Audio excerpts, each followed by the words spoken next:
Hello everyone. Today we will start with the +1 biology, very first chapter of +1 biology, living world. Chapter है living world.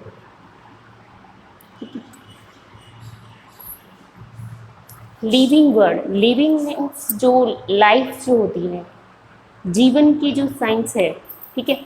Life science की study करेंगे हम यहाँ पे. Life science हम किसको कहते हैं? बायोलॉजी को ही कहते हैं. बायोलॉजी क्या होती है? Biology is life science. ठीक है, ठीक है. तो बायोलॉजी क्या है यहाँ पे? बायोलॉजी है is the science of life forms and living beings. Biology is the science of life forms and living process. ठीक है.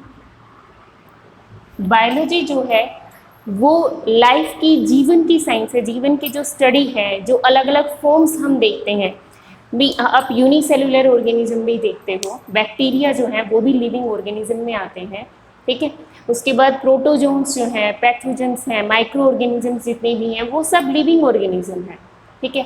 Multi cellular and unicellular organism जिसके अंदर प्लांट्स भी आते हैं, एनिमल्स भी आते हैं. उन सब ऑर्गेनिज्म में क्या है? अलग अलग फॉर्म में लाइफ प्रेजेंट है और उन सब के अंदर क्या होती है? लिविंग प्रोसेस होती हैं. और इसी की क्यूमुलेटिव स्टडी को हम बायोलॉजी कहते हैं. ठीक है. और बायोलॉजी जो है वो क्या है? Is the story of life on earth. ठीक है. बायोलॉजी जो है इस अर्थ के ऊपर, हमारा जो अर्थ प्लेनेट है जिसके ऊपर हम रहते हैं, उसके ऊपर जो लाइफ की स्टोरी है, ये बहुत ही फैसिनेटिंग स्टोरी है जिसकी स्टडी को हम बायोलॉजी कहते हैं. ठीक है. इसके अलावा बायोलॉजी जो है is the story of evolution of living organism on earth. ठीक है. बायोलॉजी जो है is the story, biology is the story of evolution of, story of evolution of living organism on earth. ठीक है. तो जो लाइफ है, बायोलॉजी है, वो किसकी स्टोरी है भाई? Is the story of evolution. मतलब जो लाइफ, जीवन की जो उत्पत्ति हुई है, जीवन जो प्रारंभ हुआ है अर्थ के ऊपर, वो किस तरह से आरंभ हुआ है, इसी की स्टोरी है बायोलॉजी. ठीक है. तो जो इवोल्यूशन है, यहाँ पे मैंने एक टर्म और इस्तेमाल की है, इवोल्यूशन. इवोल्यूशन जो है वो एक ऐसी प्रोसेस है जो कभी रुक नहीं सकती. Evolution is a never ending process. ठीक है. और ये जो प्रोसेस है, इसी के जरिए हम स्टडी करते हैं, इसी के जरिए हम देखते हैं कि हमारे बीच में और बाकी लिविंग ऑर्गेनिज्म के बीच में क्या लिंक है, क्या रिलेशनशिप बनते हैं हमारे डिफरेंट ऑर्गेनिज्म के साथ. ठीक है. और उसी की लाइफ के जो फॉर्म्स हैं, इन्हीं की स्टडी, इवोल्यूशन को और लाइफ की साइंस को, इन सब को हम किस में पढ़ते हैं? बायोलॉजी में पढ़ते हैं. ठीक है. तो जो बायोलॉजी है, इसके फादर कौन है? इसके फादर है बेटा Aristotle. Aristotle is the father of biology. ठीक है. एरिस्टोटल को हम फादर ऑफ जूलॉजी के नाम से भी जानते हैं. ठीक है. जूलॉजी जो है बायोलॉजी की एक अनदर ब्रांच है जो जिसके अंदर हम एनिमल्स को पढ़ते हैं. ठीक है. एनिमल्स की जो साइंस है उसको जूलॉजी कहते हैं हम. इसी तरह से प्लांट की जो साइंस है उसको हम बोटनी कहते हैं. ठीक है. तो डिफरेंट, ये बायोलॉजी की क्या है? डिफरेंट ब्रांचेस हैं. ठीक है. हम यहाँ पे क्या पढ़ रहे हैं? बायोलॉजी को ही पढ़ रहे हैं. ठीक है.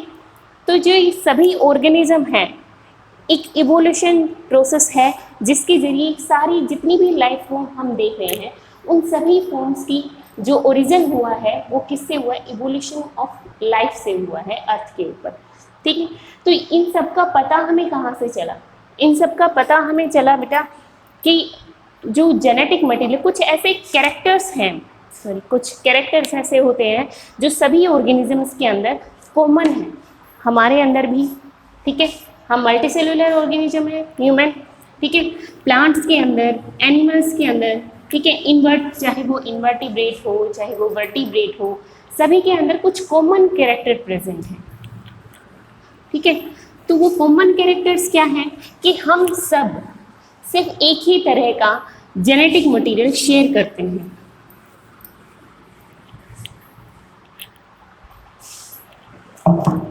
हम सब के अंदर क्या होता है, एक कॉमन जेनेटिक मटेरियल होता है, ठीक है। एक कॉमन जेनेटिक मटेरियल को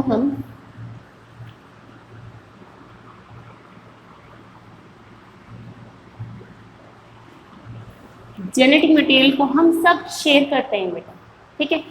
जो जेनेटिक मटेरियल है हमारा वो क्या होता है, डीएनए होता है। डीएनए होता है deoxy ribose nucleic acid,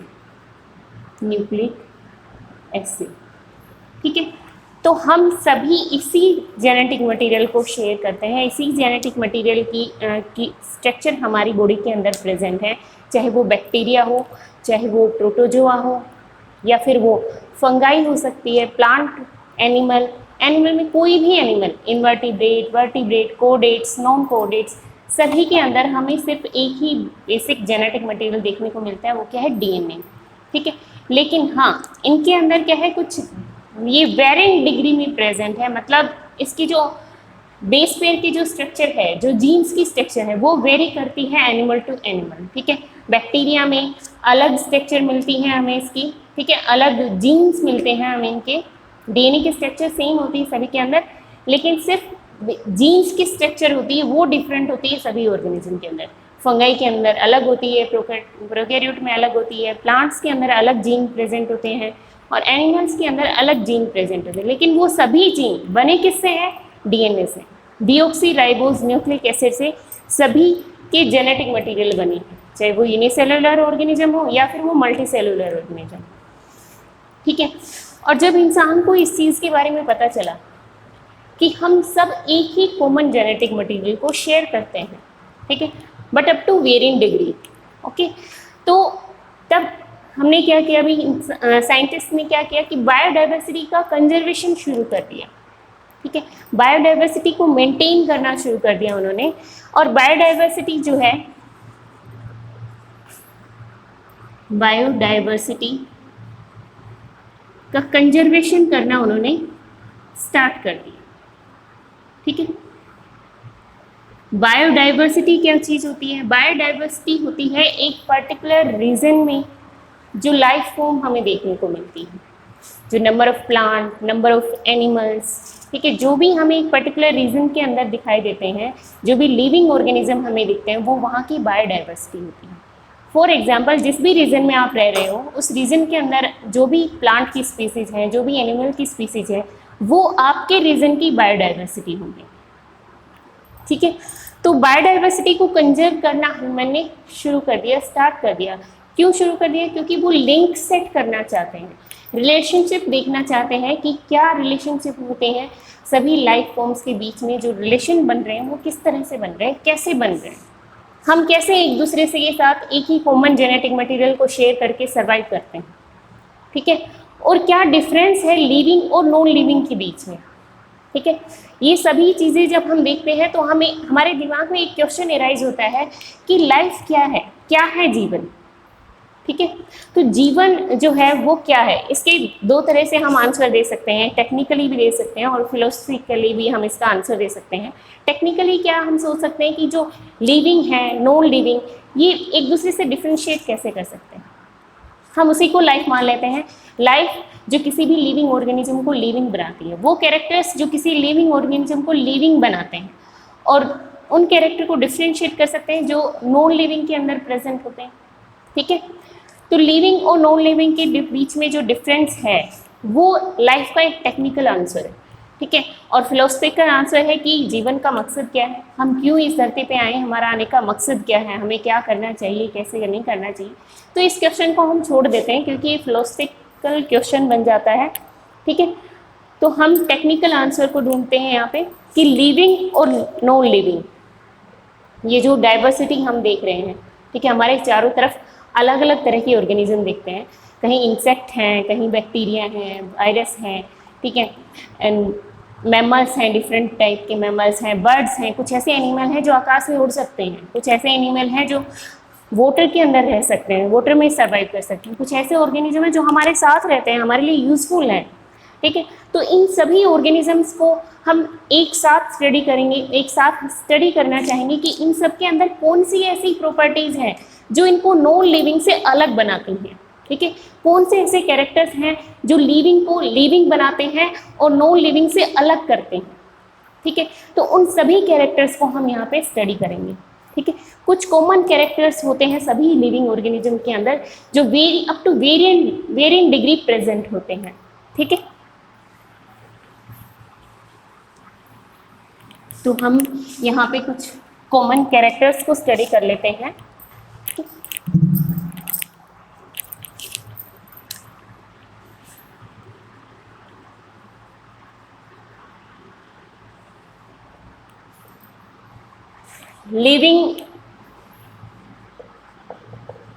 living beings character, ठीक है। तो लिविंग बींग्स के अंदर कौन से ऐसे कैरेक्टर्स होते हैं जो डिफ्रेंशिएट करते हैं, जो अलग करते हैं, लिविंग बींग्स को अलग करते हैं और नॉन लिविंग बींग्स को अलग करते हैं, ठीक है। तो वो कैरेक्टर कौन कौन से हैं बेटा? फर्स्ट कैरेक्टर है ग्रोथ, ठीक है, ग्रोथ।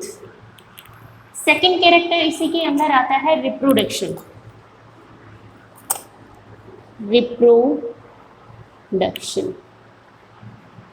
ठीक है।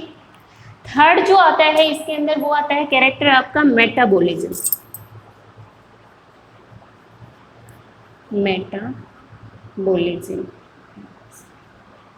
ठीक है। और फोर्थ जो कैरेक्टर आपका आता है वो आता है सेलुलर ऑर्गेनाइजेशन, ठीक, किस तरह की स्ट्रक्चर उसके अंदर प्रेजेंट है, ठीक है, सेलुलर ऑर्गेनाइजेशन,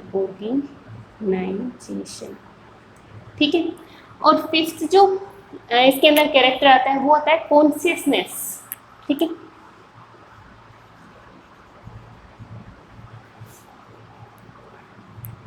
कॉन्शियस मीन्स चेतना, ठीक है, जो उसको सेंस ऑर्गेन जो होते हैं जिसकी हेल्प से वो एक्सटर्नल एनवायरनमेंट को सेंस करते हैं, कॉन्शियसनेस जो है वो भी एक प्रॉपर्टी होती है हर लिविंग बींग्स की, ठीक है।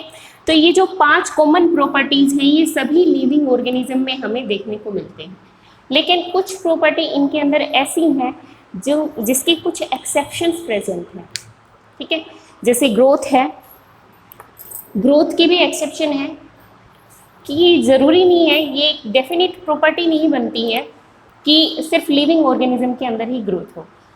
लाइक नॉन लिविंग जो ऑर्गेनिजम्स हैं उनके अंदर भी ग्रोथ हमें देखने को मिलती है, लेकिन उनके अंदर जो ग्रोथ होती है ना बेटा वो एक्सट्रिंसिक ग्रोथ होती है। एक्सट्रिंसिक मीन्स बॉडी के बाहर ग्रोथ होती है, बॉडी के सरफेस पे ग्रोथ होती है। वो कैसे होती है? Accumulation by accumulation. जो नॉन लिविंग मैटर्स होते हैं उनके लगातार अक्यूमुलेट होने से क्या होती है? ग्रोथ होती है। जैसे माउंटेन्स हैं, ठीक है, माउंटेन्स हैं, हिल्स हैं, उन पे क्या होती है भाई लगातार, जैसे नॉन लिविंग मैटर जो है उनकी एक्यूमुलेशन होती चली जाती है, लगातार होती है, जिससे उसमें के अंदर ग्रोथ हमें दिखाई देती है, ठीक है। तो वो भी ग्रोथ ही है, उसको भी हम ग्रोथ कह सकते हैं, बट वो एक लिविंग बींग्स की प्रॉपर्टी नहीं है। तो ग्रोथ के एक्सेप्शन होने की वजह से ग्रोथ एक डिफाइनिंग प्रॉपर्टी नहीं बनती है किसी भी लिविंग ऑर्गेनिज्म की, ठीक है। इसी तरह से रिप्रोडक्शन है, ठीक है, रिप्रोडक्शन के भी हमारे पास काफ़ी सारे एक्सेप्शन हैं, ठीक है। इसके अंदर एक्सेप्शन देखने को मिलते हैं हमें, कई ऐसे लिविंग बींग्स भी होते हैं जो रिप्रोड्यूस नहीं कर पाते हैं, ठीक है। जैसे वर्कर बी है, हनी बी की ही एक वैरायटी है वर्कर बी, जो क्या होते हैं बेटा? स्टीराइल होते हैं। वर्कर बी जो है ये कैसे होते हैं? स्टीराइल होते हैं, ये कभी रिप्रोड्यूस नहीं कर सकते, ये अपने जैसे ऑर्गेनिज्म को प्रोड्यूस करने की एबिलिटी नहीं रखते हैं, ठीक है। और इसके साथ साथ कुछ आर्टिफिशियल ब्रीड भी हैं जो हमने बनाई है, जैसे म्यूल है, ठीक है। म्यूल जो है वो भी क्या है? एक स्टीराइल ब्रीड है जो रिप्रोड्यूस नहीं कर सकती है, जिसके अंदर गैमेट की फॉर्मेशन नहीं होती है, ठीक है। तो रिप्रोडक्शन के एक्सेप्शन होने की वजह से ये भी एक डिफाइनिंग प्रॉपर्टी नहीं है। इस प्रॉपर्टी को बेस पे भी हम अलग नहीं कर सकते हैं लिविंग बींग्स को नॉन लिविंग के साथ, ठीक है। तो ये डिफाइनिंग प्रॉपर्टी नहीं है। डिफाइनिंग प्रॉपर्टी कौन सी होती है? जिसका कोई एक्सेप्शन ना हो, ठीक है।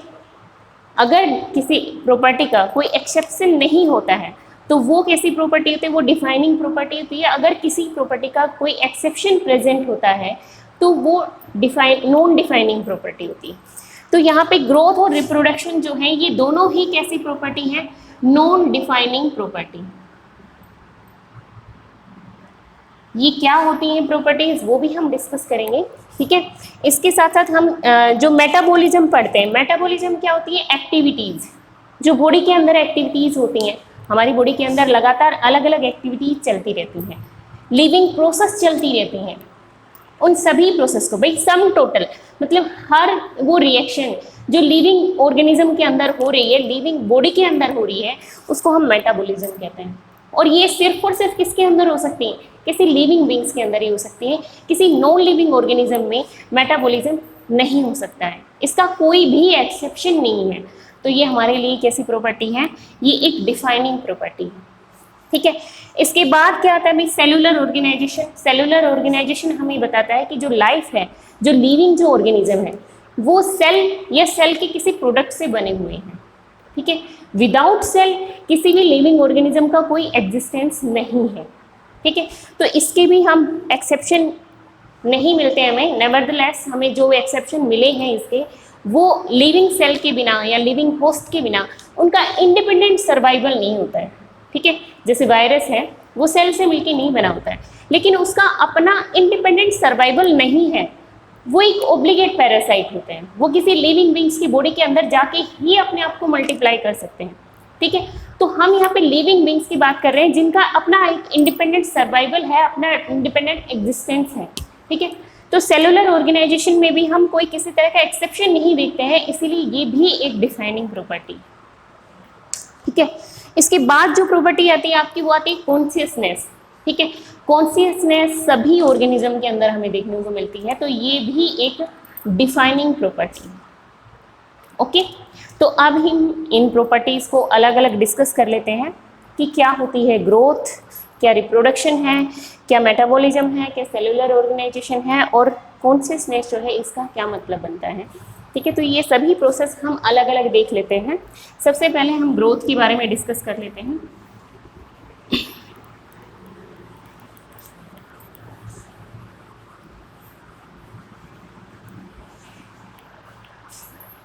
ग्रोथ जो है उसको हम क्या कहते हैं बेटा? ये एक इरिवर्सिबल चेंज होता है ऑर्गेनिक मास या इंक्रीज इन मास, ऑर्गेनिक या इनऑर्गेनिक मास के अंदर जो इरिवर्सिबल इंक्रीज होता है उसको हम ग्रोथ कहते हैं, ठीक है। ओवरऑल इंक्रीज भी कह सकते हो आप, एक ग्रोथ को कह सकते हो ओवरऑल इंक्रीज इन मास, और साइज भी कह सकते हैं, और साइज, ठीक है। जो ओवरऑल इंक्रीज होता है मास के अंदर, साइज के अंदर, उसको भी हम ग्रोथ कहते हैं, ठीक है। और ग्रोथ क्या होता है? एक इरिवर्सिबल चेंज होता है, irreversible change, irreversible increase in mass, increase in mass, इसको भी हम क्या कहते हैं? ग्रोथ कहते हैं, ठीक है। और ये जो ग्रोथ होती है कैसे होती है? मेटाबॉलिज्म की वजह से होती है, सेलुलर एक्टिविटीज़ की वजह से होती है, ठीक है। तो जो ग्रोथ होती है वो किस तरह की चीज़ रिएक्शन है बेटा? इसके अंदर भी रिएक्शंस होती हैं, सेलुलर एक्टिविटीज़ होती हैं, वो क्या होती है? मेटाबॉलिज्म होता है। मेटाबॉलिज्म जो होता है इसकी वजह से क्या होती है बेटा? ग्रोथ जो होती है वो होती है किसी भी लिविंग ऑर्गेनिज्म के अंदर, ठीक है। और जो मेटाबॉलिज्म होता है ना बेटा, उसके अंदर दो तरह की रिएक्शन होती है, टू टाइप ऑफ रिएक्शन हम देखते हैं इसके अंदर, एनाबॉलिक एंड कैटाबॉलिक, ठीक है। एनाबॉलिक मतलब बनना, इस रिएक्शन में क्या होता है? कॉम्प्लेक्स पार्टिकल्स की फॉर्मेशन होती है। जैसे फोटोसिंथेसिस के अंदर क्या होता है?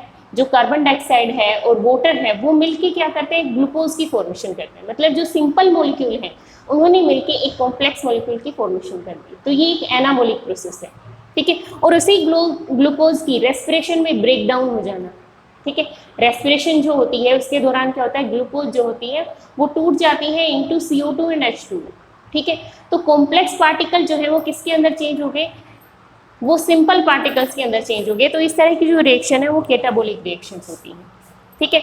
और ग्रोथ हम तब कहते हैं बेटा जब एनाबॉलिक जो है वो ज़्यादा हो और कैटाबॉलिक जो है वो कम हो, ठीक है। जब कैटाबॉलिक रिएक्शंस कम होंगी और एनाबॉलिक रिएक्शंस ज़्यादा होंगी तो क्या होगा, इंक्रीज इन मास होगा, जिसको हम ग्रोथ कहते हैं। लेकिन अगर ऐसा हो जाता है कि एनाबॉलिक रिएक्शन जो होती है वो लेस हो जाए, ठीक है, वो कम हो जाए किसी भी ऑर्गेनिज्म के अंदर और कैटाबॉलिक रिएक्शंस ज़्यादा हो जाए, तो ऐसी प्रोसेस को हम क्या कहते हैं, डी ग्रोथ कहते हैं बेटा। उसको हम क्या कहेंगे, डी ग्रोथ या नेगेटिव ग्रोथ हम उसको कह सकते हैं, ठीक है। जो ग्रोथ होती है उसकी हम कुछ टाइप्स यहाँ पे देखेंगे बेटा कि टाइप्स कौन कौन सी हैं। जैसे एक इंट्रिंसिक ग्रोथ होती है बेटा, एक होती है इंट्रिंसिक ग्रोथ, ठीक है, इंट्रिंसिक ग्रोथ, ठीक है। इंट्रिंसिक ग्रोथ क्या होती है, इंट्रिंसिक ग्रोथ जो होती है वो होती है किसी बॉडी लिविंग ऑर्गेनिज्म की बॉडी के अंदर। अगर बॉडी के अंदर ग्रोथ हो रही है तो उसको हम क्या कहते हैं, intrinsic growth. Intrinsic growth is the growth inside body of organism, ठीक है। किसी भी ऑर्गेनिज्म की बॉडी के अंदर जो ग्रोथ होती है उसको हम इंट्रिंसिक ग्रोथ कहते हैं, ठीक है। और एक होता है एक्सट्रिंसिक ग्रोथ, वो भी ग्रोथ की ही टाइप है भी, ठीक है। एक्सट्रिंसिक ग्रोथ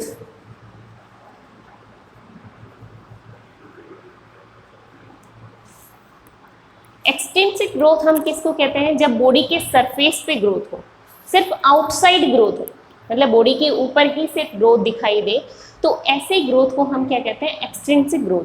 और ऐसे ग्रोथ हमें किसके अंदर देखने को मिलती है, नॉन लिविंग मैटर्स के अंदर हमें ज़्यादा देखने को मिलती है। जैसे माउंटेन है एक्सेट्रा, हिल्स हैं, ठीक है, लेक है, ठीक है। तो इनका जो साइज, जो मास इंक्रीज होता है बॉडी के सरफेस पे, जो इंक्रीज होते हैं नॉन मटेरियल जो पार्टिकल्स, उनकी एक्यूमुलेशन की वजह से जो उनका मास इंक्रीज होता है उसको हम एक्सट्रिंसिक ग्रोथ कहते हैं बेटा, ठीक है। और फिर इसके बाद अनदर टाइप होती है ग्रोथ की, एक होती है डिटर्मिनेट और एक होती है इनडिटर्मिनेट, ठीक है। जो इंट्रिंसिक ग्रोथ होती है उसी की दो टाइप होती हैं।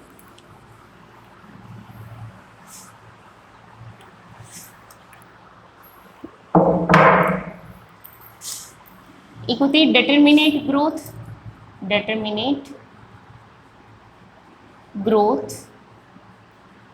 डिटर्मिनेट ग्रोथ का मतलब होता है कि जो ग्रोथ है वो एक सर्टेन एज तक होती है, सर्टेन लिमिट तक होती है, उसके बाद क्या होता है, ग्रोथ जो होती है वो दिखाई नहीं देती है। मतलब उसकी बॉडी के अंदर क्या होता है, किसी लिविंग ऑर्गेनिज्म की बॉडी के अंदर सिर्फ रिपेयर एंड रीजनरेशन होता है, ग्रोथ नहीं होती है उनके अंदर, ठीक है।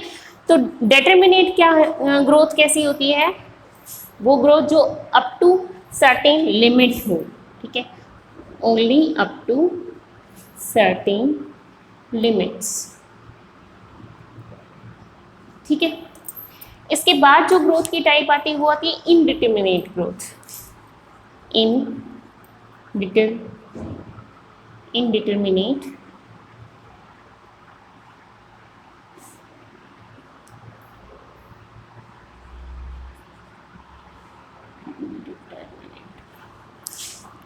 ग्रोथ। इनडिटर्मिनेट ग्रोथ कौन सी होती है, जो थ्रू आउट लाइफ चलती रहती है, ठीक है।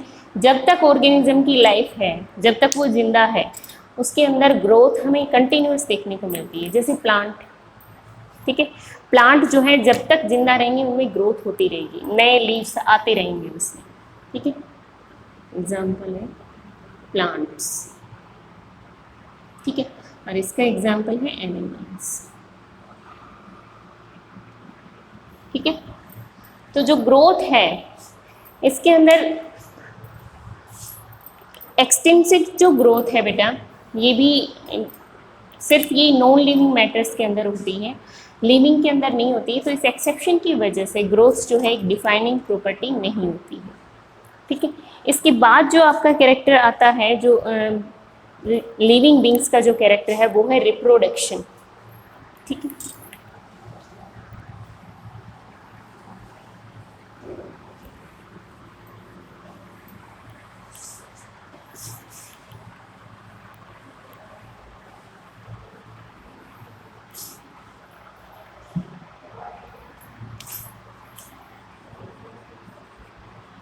रिप्रोडक्शन। रिप्रोडक्शन क्या होता है? What is reproduction? Reproduction is the production of similar kind of individuals. ठीक है, production of morphologically similar, morphologically similar organisms, similar organisms।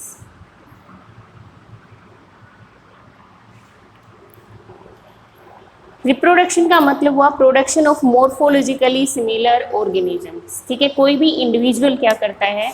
Reproduce करता है, अपनी ही तरह के ऑर्गेनिज्म को उत्पन्न करता है, पैदा करता है। उन प्रोसेस को हम क्या कहते हैं? रिप्रोडक्शन कहते हैं। रिप्रोडक्शन जो होती है ये एकमात्र सिर्फ एक यूनिक ऐसी प्रोसेस है जिसने लाइफ को मेंटेन करके रखा है थ्रू आउट जनरेशन। ठीक है, लाइफ जो है वो कब से कब तक प्रेजेंट है, मतलब बीसी से पहले भी लाइफ प्रेजेंट थी, तब भी ह्यूमन थे और आज भी ह्यूमन है। लेकिन क्या हम में से कोई ऐसा ह्यूमन है जो मॉर्टल हो? कोई ऐसा इंसान तो मुझे बता सकते हो जिसका आप कह सकते हो कि ये 300 या 100 बीसी में, 900 बीसी में भी प्रेजेंट था और आज भी ये प्रेजेंट है? हमें लाइव बता सकता है कि उस टाइम पे क्या हुआ था और अब क्या हुआ है? ठीक है, तो रिप्रोडक्शन है जो है वो एक अकेली ऐसी प्रोसेस है जिसने लाइफ को मेंटेन करके रखा है through out generation, through out life जो है इसको मेंटेन करके रखा है। ठीक है, लेकिन फिर भी रिप्रोडक्शन जो है वो एक डिफाइनिंग प्रॉपर्टी नहीं होती है। क्यों नहीं होती है डिफाइनिंग प्रॉपर्टी? क्योंकि हमारे पास ऐसे काफ़ी एक्सेप्शन है जिसके अंदर क्या होता है कि जो लाइफ जो रिप्रोडक्शन है वो अब्सेंट होता है। वो कहाँ कहाँ अब्सेंट होता है बेटा? जो कुछ ऐसे ऑर्गेनिज्म हैं जैसे वर्कर बी है, वर्कर बी जो है वो हनी की ही एक अलग ब्रीड है, उसके अलग इंडिविजुअल हैं इनके। ठीक है, जो फर्टिलाइज्ड एग से प्रोड्यूस होते हैं। ठीक है, फीमेल होती हैं ये, बट ये क्या होती हैं? स्टीराइल होती हैं। ये कभी गैमेट की फॉर्मेशन नहीं होती है, इनके अंदर गैमेटोजेनेसिस प्रोसेस जो होती है वो अब्सेंट होती है।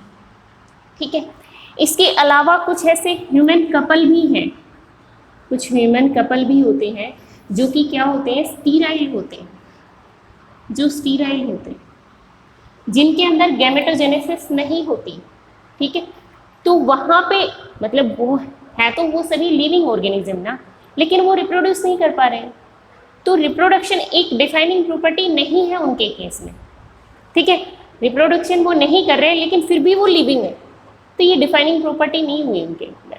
जैसे म्यूल है,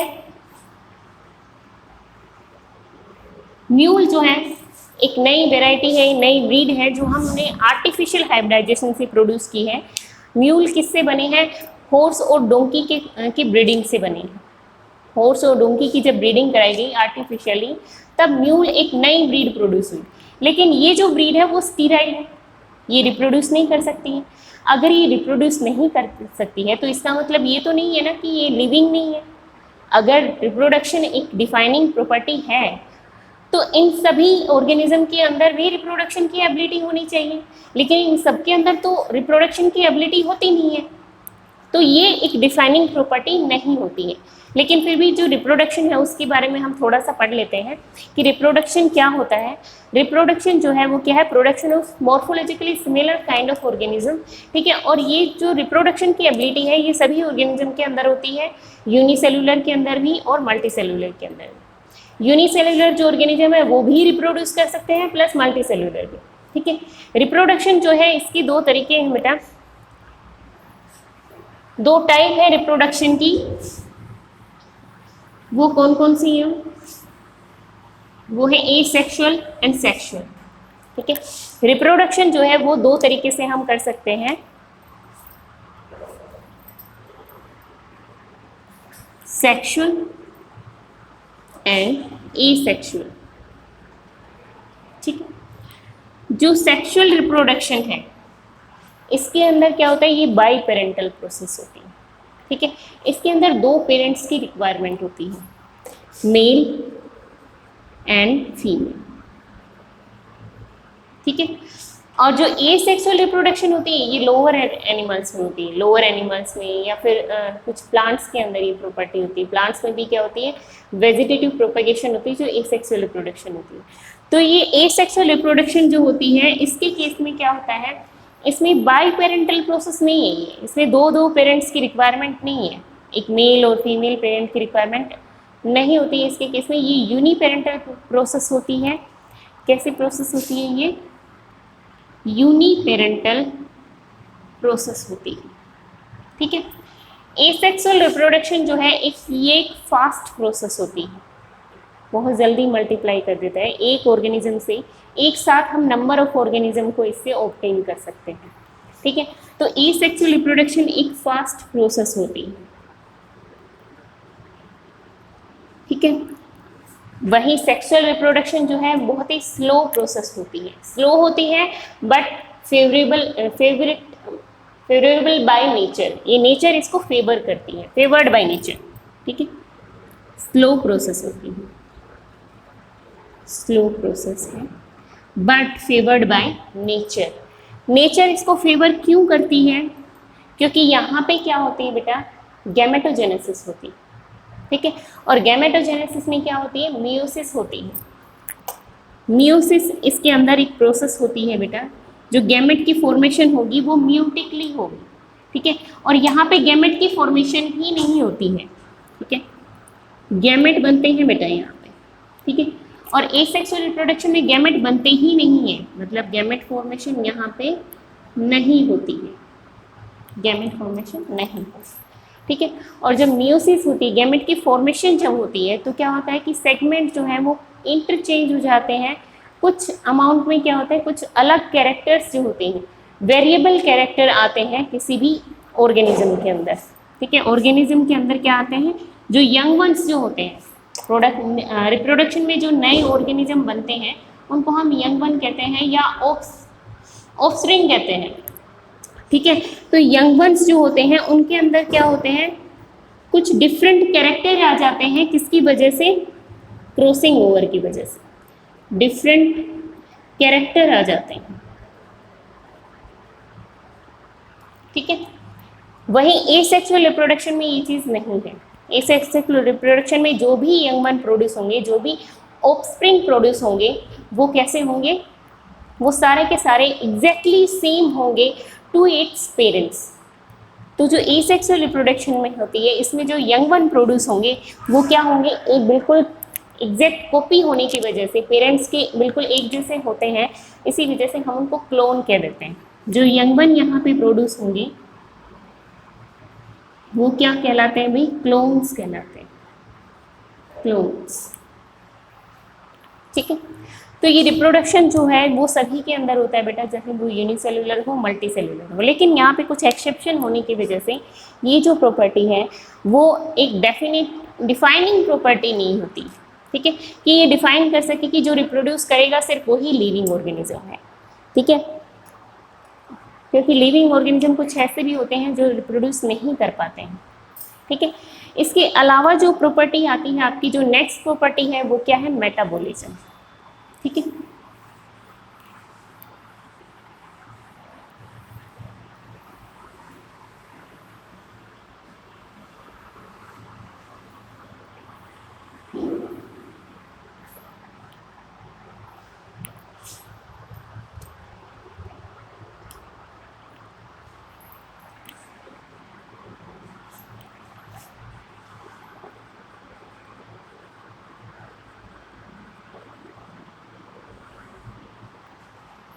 मेटाबॉलिज्म क्या होता है? Sum total of all process which happen inside living organism.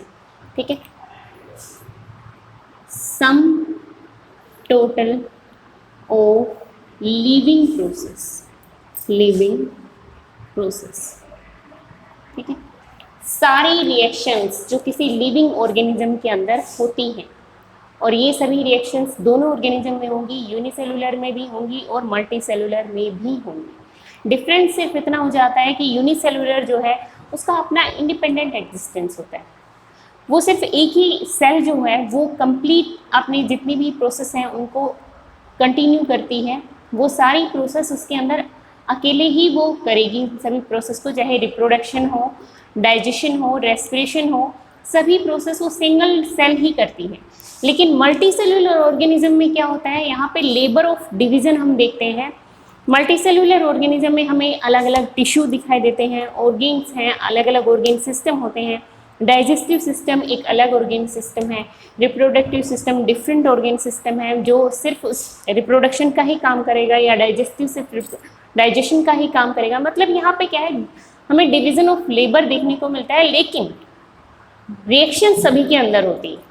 ठीक है, जो लिविंग सेल के लिए, जो लिविंग ऑर्गेनिज्म के लिए जो भी रिएक्शंस नेसेसरी हैं, वो सारी रिएक्शन हर एक लिविंग ऑर्गेनिज्म के अंदर होती है, चाहे वो यूनिसेलुलर हो या फिर वो मल्टी सेलुलर हो।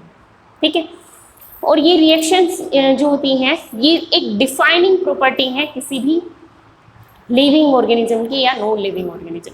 किसी भी नॉन लिविंग ऑर्गेनिज्म के अंदर मेटाबॉलिक रिएक्शंस नहीं हो सकती हैं, उसके अंदर कैटाबॉलिक रिएक्शंस या metabolic reactions, sorry catabolic reaction नहीं हो सकती हैं। एनाबॉलिक मीन्स जो सिंपल जो पार्टिकल्स हैं वो कॉम्प्लेक्स में कन्वर्ट हो जाते हैं, और कैटाबॉलिक में जो कॉम्प्लेक्स पार्टिकल है वो सिंपल में कन्वर्ट हो जाते हैं। मतलब ये जो सारी रिएक्शंस होती हैं ये नॉन लिविंग ऑर्गेनिज्म के अंदर नहीं हो सकती है, सिर्फ लिविंग ऑर्गेनिज्म के अंदर हो सकती हैं, और इसका कोई भी एक्सेप्शन हमें देखने को नहीं मिलता है। इसीलिए हम क्या कहते हैं, इसको डिफाइनिंग प्रॉपर्टी कहते हैं। ठीक है, इसके अलावा आप ये मत समझना कि जो इन विट्रो जो कंडीशंस होती हैं, इन विट्रो लेबोरेटरी के अंदर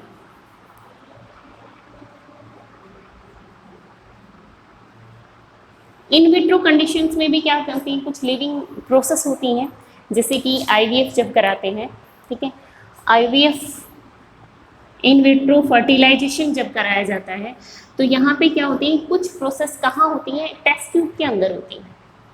ठीक है, टेस्ट ट्यूब के अंदर होती है। ठीक है, ये लिविंग प्रोसेस है।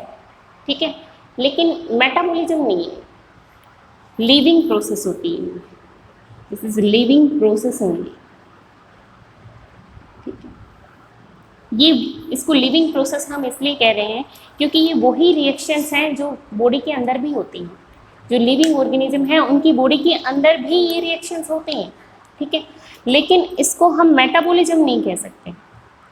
मेटाबॉलिज्म की डेफिनेशन आप याद कीजिए, मेटाबॉलिज्म की डेफिनेशन है sum total of living process, मतलब सारी की सारी प्रोसेस जो उसके अंदर हो रही हैं उन सबको हम मेटाबॉलिज्म कह रहे हैं, और ये क्या होती है, सिर्फ एक लिविंग प्रोसेस होती है, इसलिए हम इसको मेटाबॉलिज्म नहीं कह सकते हैं। तो कोई भी एक्सेप्शन हमें दिखाई नहीं देता है इसका, इसीलिए ये एक डिफाइनिंग प्रॉपर्टी है।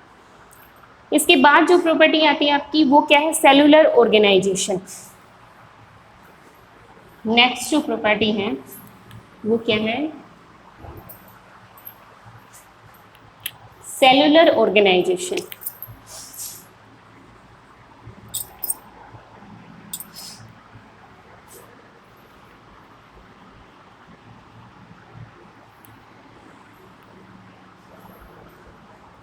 सेलुलर ऑर्गेनाइजेशन कहता है कि एवरी ऑर्गेनिज्म, कोई भी ऑर्गेनिज्म, चाहे वो यूनिसेलुलर हो या फिर वो मल्टी सेलुलर हो, सभी ऑर्गेनिज्म या तो सेल से मिलके बने हैं या फिर सेल के किसी प्रोडक्ट से मिलके बने हैं। ठीक है, तो जो लाइफ है उसका एग्जिस्टेंस नहीं है सेल के बिना। ठीक है, सेल के बिना लाइफ का एग्जिस्टेंस नहीं होता है। कुछ एक्सेप्शन है जिसके अंदर सेल नहीं होती है, लाइक वायरस है। ठीक है, वायरस जो होते हैं वो क्या होते हैं, एक नॉन लिविंग और लिविंग के बीच में एक कनेक्टिंग लिंक होते हैं। वायरस जो हैं इनके अंदर नॉन लिविंग की भी प्रॉपर्टी हमें देखने को मिलती है और लिविंग की भी। ठीक है। लेकिन इनका अपना इंडिपेंडेंट एग्जिस्टेंस नहीं है। अगर इसको लिविंग सेल नहीं मिलती है वायरस की, तो इसका अपना कोई सर्वाइवल है ही नहीं। अगर इसको लिविंग होस्ट सेल नहीं दी जाती है तो वायरस अपने आप मल्टीप्लाई नहीं कर सकता है, ठीक है। इसीलिए ये भी एक डिफाइनिंग क्या होती है, ये एक डिफाइनिंग प्रॉपर्टी है जिसके अंदर क्या होते हैं, जितनी भी लिविंग ऑर्गेनिज्म है जिनका अपना इंडिपेंडेंट एग्जिस्टेंस है, वो सभी किससे मिलके बने थे, या तो सेल से मिलके बने हैं या फिर सेल के किसी प्रोडक्ट से मिलके बने हैं। यूनिसेलुलर होंगे या मल्टी सेलुलर होंगे, ठीक है। जैसे यूनिसेलुलर में आपके जितने भी प्रोकैरियोट्स हैं, जितने भी बैक्टीरियाज हैं, वो सभी, उन सभी के अंदर क्या होती है, सेलुलर ऑर्गेनाइजेशन है, सब सेल से मिलके बनी है। एक सेल है लिविंग, एक यूनिसेलुलर स्ट्रक्चर होती है उनके अंदर, जो जिसके अंदर उनकी सारी लिविंग प्रोसेस जो होती हैं वो कंटिन्यू करते हैं, रिप्रोडक्शन, ग्रोथ, कॉन्शियसनेस, ठीक है, मेटाबॉलिज्म, सारी प्रोसेस उसके अंदर प्रेजेंट होती हैं। तो ये क्या है, एक डिफाइनिंग प्रॉपर्टी है। इसके साथ साथ नेक्स्ट जो प्रॉपर्टी है आपकी वो आती है कॉन्शियसनेस, ठीक है।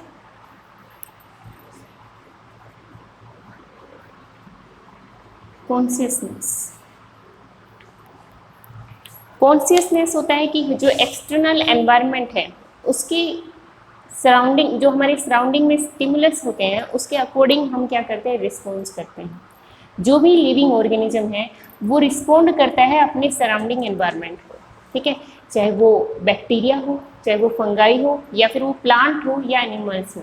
आप इसका एग्जाम्पल प्लांट्स के अंदर देख सकते हो कि जो प्लांट्स होते हैं वो एक पर्टिकुलर सीजन में ही उनके अंदर फ्लावरिंग होती है। जैसे वीट है, वीट को आप गर्मी में नहीं लगा सकते, उसके अंदर फ्लावरिंग गर्मी में नहीं होगी, ऐसा नहीं है आप उसको जून में, जुलाई में उनको ग्रो कर रहे हो, ठीक है। उनको ग्रो करने का एक पर्टिकुलर सीजन है, वो उसी टाइम पे ग्रो करते हैं, उनके अंदर उसी टाइम पे फ्लावर आते हैं, उसी टाइम पे सीड की फॉर्मेशन होती है। इसी तरह से जो सीजनल ब्रीडर्स होते हैं, कुछ ऐसे एनिमल्स होते हैं जो एक पर्टिकुलर सीजन में ही ब्रीड करते हैं। तो ये सब उनके अंदर कैसे है, कॉन्शियसनेस की वजह से, क्योंकि वो अपना जो एक्सटर्नल एनवायरनमेंट है उसके अगेंस्ट वो क्या करते हैं, रिस्पोंड करते हैं अपने सेंस ऑर्गेन की मदद से। सबके अंदर अलग अलग सेंस ऑर्गेन्स प्रेजेंट होते हैं, ठीक है। तो कॉन्शियसनेस जो होती है एक डिफाइनिंग प्रॉपर्टी, ये सभी के अंदर होगी, एनिमल्स में, invertebrate, vertebrates, caudate, non caudate, सभी के अंदर होती है। ह्यूमन को मैं सबसे अलग इसीलिए मानती हूँ क्योंकि ह्यूमन के अंदर क्या होता है, सेल्फ कॉन्शियसनेस होती है। ह्यूमन के अंदर एक प्रॉपर्टी होती है सेल्फ कॉन्शियसनेस, जो इसको सभी लिविंग ऑर्गेनिज्म से अलग बनाती है। आपने ऐसा कभी नहीं देखा होगा कि जो 4-5 एनिमल हैं, जैसे लायन है, टाइगर है, उन सब ने एक आदमी को घेर के खड़े हुए हैं, उससे डांस करवा रहे हो, ठीक है, उसे कह रहे हो कि नाच के दिखा, ठीक है। तो उन सभी ऑर्गेनिज्म के अंदर सेल्फ कॉन्शियस नहीं है, क्या सेल्फ कॉन्शियसनेस जो है ये प्रॉपर्टी उसके अंदर नहीं होती। इंसान ये कर सकता है, जो इंसान है वो कर सकते हैं, ग्रुप बना के वो एक पर्टिकुलर एनिमल को, जैसे लायन को सर्कस में हम देखते हैं कि हम लायन से अलग अलग चीज़ें करवाते हैं, जंपिंग कराते हैं, 5 सर्कल्स में डांस करवाते हैं, उनसे अलग अलग काम उनसे कराते हैं। तो ये कॉन्शियसनेस जो है, सेल्फ कॉन्शियसनेस की प्रॉपर्टी सिर्फ ह्यूमन के अंदर ही होती है। ह्यूमन जानता है कि उसे क्या करना है अपनी लाइफ में, वो कौन है, कैसा दिखता है, कैसे उसकी लाइफ स्टाइल है, कैसा उसका स्टेटस होना चाहिए। तो ये जो प्रॉपर्टी है सभी ह्यूमन से, ह्यूमन को अलग करती है। लेकिन जितनी भी लिविंग ऑर्गेनिज्म है उन सब के अंदर कॉन्शियसनेस की प्रॉपर्टी जो है वो मस्ट होती है, ठीक है। तो ये जो कैरेक्टर्स हैं, आपके 5 कैरेक्टर्स हैं, ये किसी भी नॉन लिविंग को लिविंग से अलग बनाते हैं। लिविंग बीइंग के अलग कैरेक्टर्स होते हैं, ठीक है। इससे आगे हम नेक्स्ट वीडियो में स्टडी करेंगे। So till then bye.